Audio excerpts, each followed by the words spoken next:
Again, my name is Kelly Basil. I'm from Blue Ribbon Pets. We do grooming, boarding, daycare, and behavioral consultations. And today I'm going to do a presentation on emergency preparedness for your pets. We're going to talk about the definition of what an emergency is and give some examples of that, how to identify emergencies, make a plan for them, how to train your pet for those emergencies, what to do during the actual emergency event, and then what to do after the emergency. So first of all, we need to define what an emergency is, and this is going to apply to both humans and pets. An emergency is a serious, sudden, unexpected, often dangerous event or situation requiring immediate action. And from an emergency, we have two perspectives that we're going to be looking at today. One is the perspective of a human, which could be an intruder into your house, a vehicle accident, a flood, or a fire, such as we've been having lately in our area. From the pet perspective, though, again, remember, an emergency is a serious, sudden, unexpected, often dangerous event or situation requiring immediate action. So from a dog's point of view, and I'm going to be referring mostly to dogs because that's the main component of my business. So a dog, a car backfiring, a gunshot, an appearance of an intruder in the home, a windstorm, a tree falling down, these can all trigger to the dog an emergency response. So what happens during an emergency response, it triggers the amygdala to trigger the fight or flight response. That tells the dog, you need to decide right now, is this event going to be a good event or a bad event? You have to decide right now if you're going to live or die. At that point, they're incapable of rational thought. It's simply a life-saving choice that genetics has told them. If you want the species to survive, this is what you need to do. So again, from the dog's point of view, if they've triggered their flight response, they need to create distance between them and the threat. So we have genetics that's responsible for that, which is millions of years, or maybe not millions of years, thousands of years of evolution for the dogs that has said new events are capable of killing you. But now we have socialization of a puppy that says, you know, let's see what we can do to override genetics. Let's expose you to new humans. Let's expose you to noises. Let's expose you to new situations and teach you that these things that might be fearful in a wild animal are not necessarily something to be afraid of. But what happens if we miss that socialization period? What happens if a dog grows up without the benefit of good genetics, without the benefit of good socialization? Well, now we come to the training aspect. What can we do to teach our dogs how to be better in a scary event so that they're safe, others around them are safe, and we're safe? And again, what we think is scary is absolutely, totally, and completely irrelevant. We are looking at this from the dog's point of view. What we perceive to be normal doesn't matter, because it's not us that we're dealing with, it's the pets that we're dealing with. So we always want to focus on the animal's perspective, not our perspective. So when we're looking at emergencies for our pet, we want to identify different types of emergencies when we're making our plan. What can affect our pet? They can be attacked by another animal. They can be in a car accident. That's happened to several pets here in this county recently, where the owners were driving a car. There was a car accident. The dog took off. Some have been found. Some have not been found yet. But again, that event was an emergency. It's a serious, sudden, unexpected, dangerous event or situation, and they had to take immediate action. Their genetics told them, you need to decide right now if you're going to live or die. If they're not going to fight it, then they're going to flee from it. So that's what those dogs did. They had the accident and they took off. So keep that in mind when you're making your plan for your different emergencies. So today we're going to talk about plans on how we as humans can manage two emergencies for our pets. The first one is a medical emergency. The second one, which we've all used or all had need to discuss recently, is evacuating either our home or our business. So in our medical emergency plan, the first thing that we can do is we can take a pet CPR or first aid class. We can make sure that all of our pets are current and up to date on their veterinary care. Have they had their yearly exam? Are they current on their vaccines? Are they on heartworm preventative? Are they on flea and tick control? Do we have copies of our medical records? If our pet has been diagnosed with a health condition, do we know what that condition is? Do we know at what stage they are in that condition? And if they're taking medication, what is it? How much of it is it? And when do they need to take it? And then we need a medical first aid kit to be able to deal with medical emergencies until we can get our pet to a veterinary professional. We can also practice taking our pet's vital signs. Not only will the veterinarian need to know that if we happen to call for a phone consultation, if we can't go in right away, or maybe we don't need to know if our pet needs to go right away. What is their normal pulse? What is their normal respiration? What is their normal temperature? Practice doing an exam on your pet. Help your veterinarian be able to take better care of your pet and teach your vet how to do these weird and invasive and unusual things that we as humans think are just fine, but from an animal's point of view are invasive to them and they're scary. And again, a scary situation, fight or flight, that's their response. So we don't want them to flee. We don't want them to bite and cause a hazard to themselves or others. We want them to understand that sometimes humans do really weird and bizarre and scary things.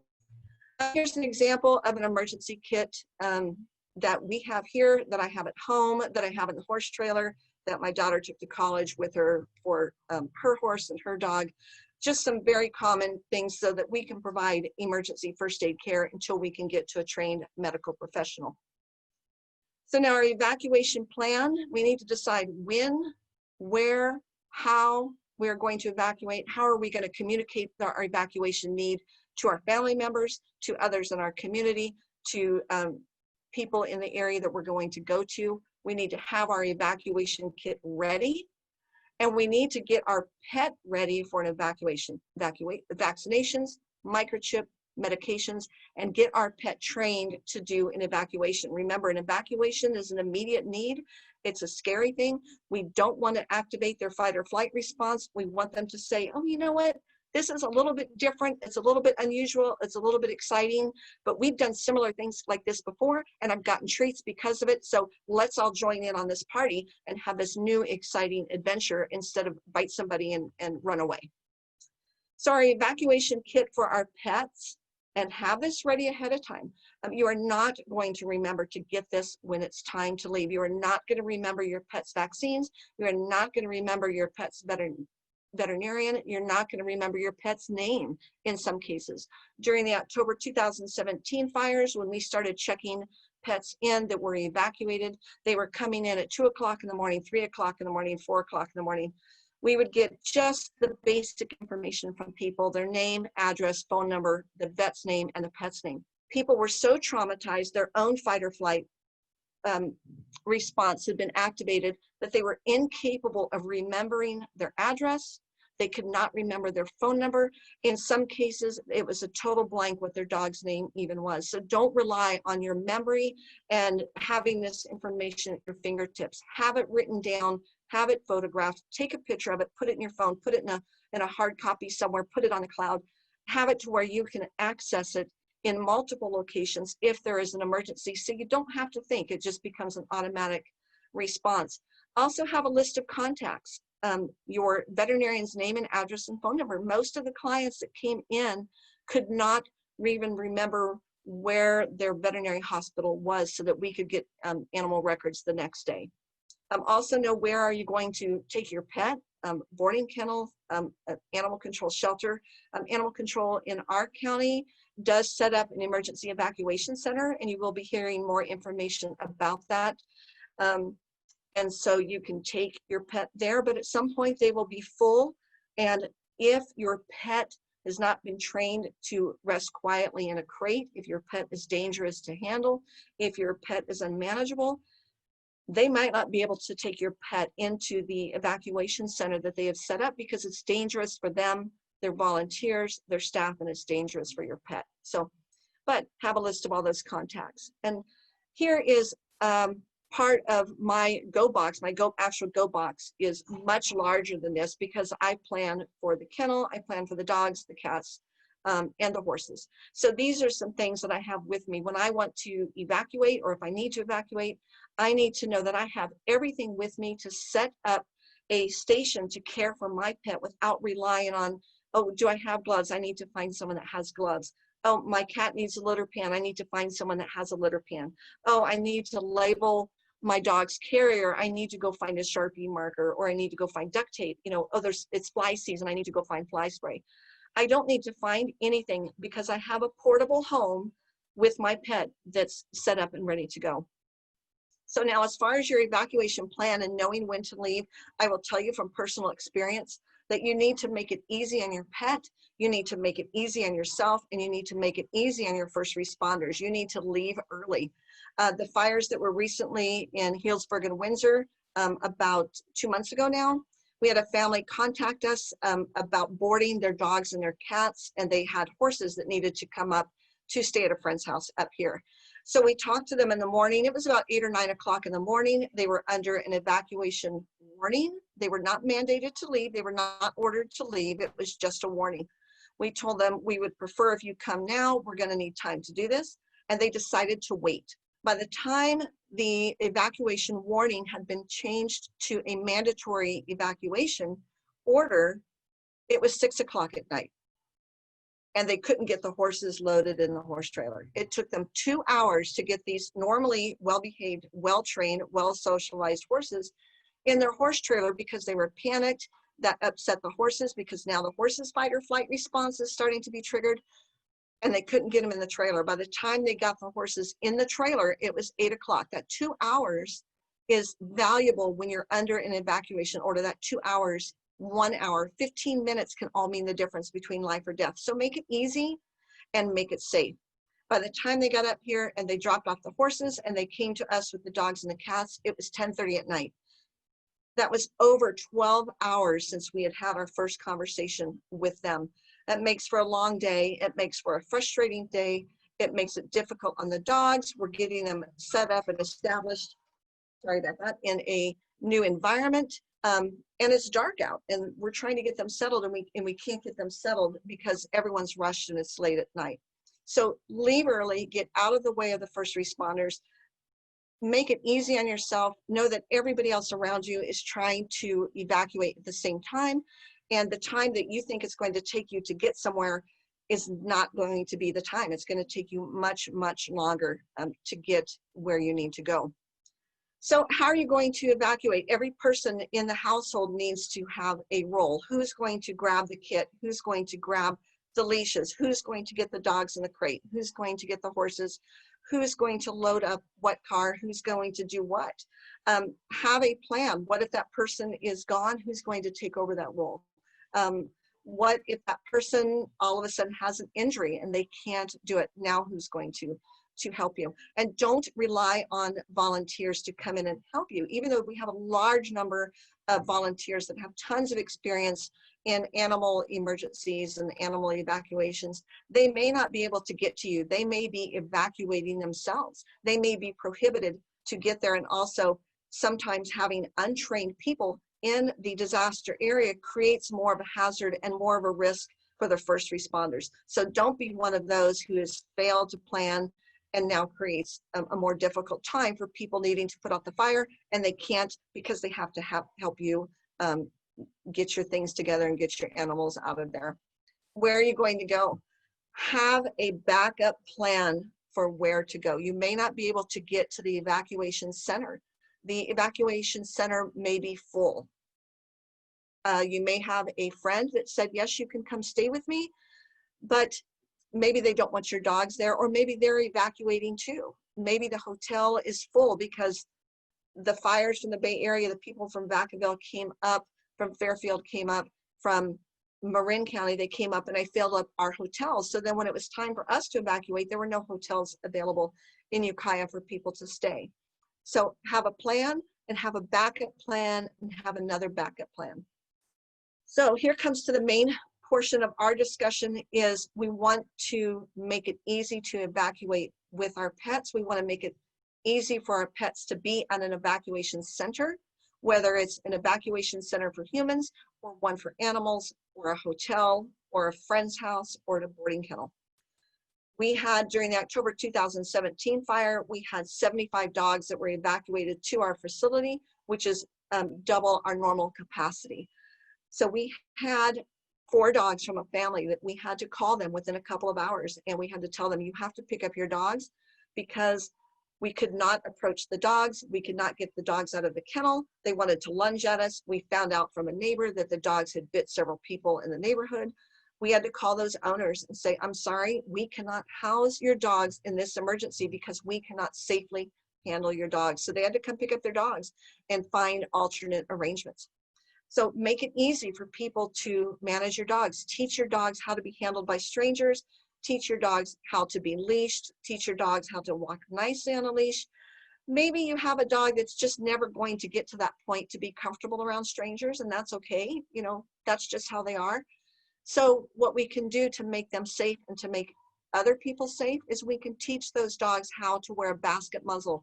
That way we can approach them safely. We can put a leash on them safely. We can get them where we need to go, and get them there safely with everybody else too.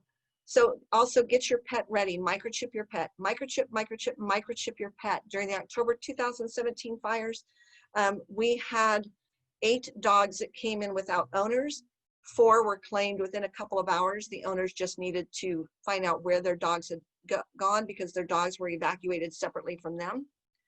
4 others were unclaimed at the end of a week. So they went to animal control. None of them were microchipped, but 2 of those dogs were claimed within 24 hours because the owner, who was busy for the week prior putting out his fires around his neighbors' houses, learned about the evacuation center at animal control, learned that dogs had been taken there. He was able to identify his dogs.